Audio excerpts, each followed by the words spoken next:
Today.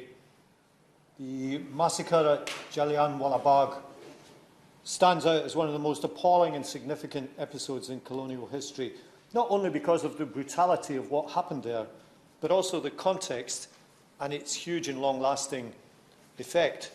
And as my honourable friend, the member for Birmingham Edgbaston, said, the context was one of just after the First World War, when India had made huge sacrifices to fight side by side alongside British soldiers.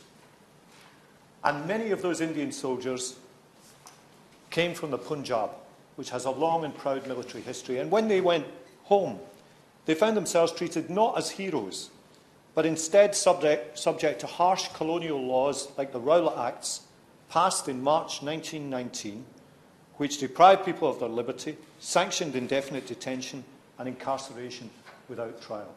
And this was all the backdrop to the protests that were happening in the Punjab at the time. Now, the Honourable Member for Harrow East read out the horrific details, and I won't dwell on them, but we know them now, of a peaceful crowd of thousands, an attempt to bring in an armoured car, only foiled by the narrowness of the alleyway in the approach to the Bagh, the lack of any warning or any attempt to disperse the crowd by peaceful means, 50 soldiers armed with Lee Enfield rifles, 10 minutes of firing, 1,650 rounds fired, people vainly jumping into the well to try to escape the bullets.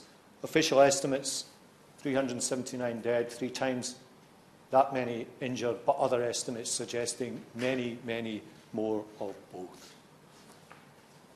The rounds fired were indiscriminate: Sikhs, Hindus, Muslims, all among the dead.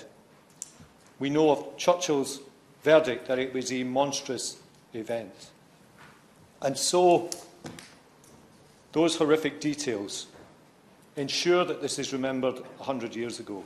Many see Jallianwala Bagh as the moment when the movement for Indian independence became unstoppable, the moment when many in India gave up any hope for colonial rule, and perhaps even the beginning of the end of the empire itself.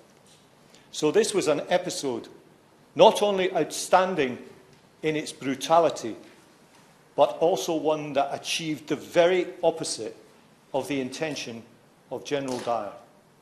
So let us turn to this question of an apology.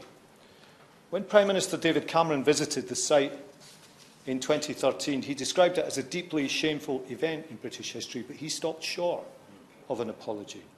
And now, as we approach the 100th anniversary, there are calls for an apology growing, and we've heard them in this debate today, and I add my own voice to them. And I'm currently coordinating a cross-party letter calling for an apology, which has been signed by the Honourable Member for Harrow East, by the Chair of the Foreign Affairs Select Committee, and by many of my honourable friends on this side of the House. Now, some argue, why should we apologise for one atrocity when there have been many more in history, or why should we judge the past by the standards of today? But the crucial points are, this massacre was not judged by the standards of today. It was widely condemned at the time by Churchill, by Asquith, by Josiah Wedgwood.